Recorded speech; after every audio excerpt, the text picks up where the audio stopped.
I don't want to be seen as a negative influence in the world. I know that there's a whole bunch of men. I get thousands of emails a week from men whose lives I've saved. I get thousands of emails a week from men who are on the verge of suicide and I've saved their lives.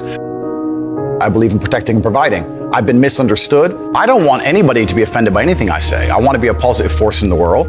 I don't want anybody to hear what I say and make them feel bad about themselves. I want all people to live righteous and good, whether they're male or female. I think righteous is living true to your heart and knowing that you're doing good by people, not snaking anybody, not lying to anybody. I know I live a very righteous life. The government is not capable of helping the poor. And this is why it's so important as a person you take personal responsibility and understand you're living in a world where the matrix can be cracked. You can make a bunch of money, but you need to take responsibility and do it. I refuse to accept that there are people out there who cannot become happy, contented individuals. I refuse to accept we live in a world where God has created people who, no matter how hard they work and how good their life becomes, can't be happy. I don't accept that. I accept that the universe is a very giving place and that God loves all of us. And if you try your best and you work hard, you can become a better person. I'm telling the younger generation that if they don't get up and work hard and make sure that they're important, that the world's not going to give a shit about them. 99% of my content was aimed at men, telling them the truth, saying that as a man, you're born with no inherent value. You have to become important. You have to go through some pain or go through some suffering to make people care about you. Otherwise, you're not going to matter. As a dude, if you walk into the party and you've put no effort into your life,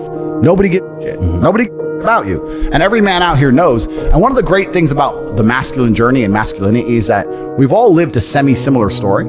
It's kind of cool. Like, we've all been the teenager, gets heartbroken. We've all been unimportant. We've all like worked hard and then started to get some clout. And then we've all kind of lived the same kind of journey. So I say to everybody out there, yeah, if you don't follow that path and follow that journey and in one way or another get to the top, whether it's fighting, whether it's comedy, whether it's musician, whatever it is, if you're just going to stay somewhere near the bottom and then at the age of 44, email me saying I'm depressed, well, of course you're depressed. You're a loser. Yeah. But that was your choice because you have to build yourself as a man. And if you decide not to build yourself, then your life's going to suck.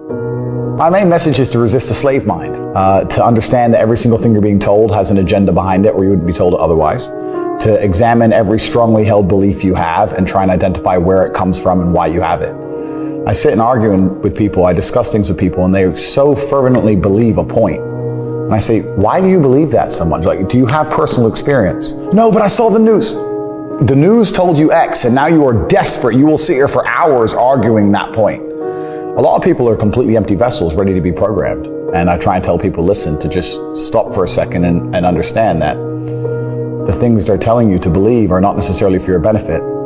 The people who make the rules don't make the rules for the benefit of everybody. They make the rules for the benefit of the people who make the rules of the game. So telling people to resist a slave mind and just be critical thinkers, keep their brain open, pay attention to things, be perspicacious, that's the general theme. And it doesn't matter whether you're left, right, liberal, man, woman, etc. It's just think for yourself. That's the general message. I believe men and women are a beautiful union. I think we're slightly different, but when we work together, we're the most powerful force in the world. And I certainly believe that men and women, when they work together, is the most beautiful force on the planet. So of course I believe in men and women. Of course I believe in love. Of course I believe in marriage. Of course I believe in family. Okay. I believe in marriage in the traditional sense. I believe a man has a duty to stand up and be a real man. I believe that the problem with the world today that we are facing is that not enough men are sticking to the age-old ways of masculinity.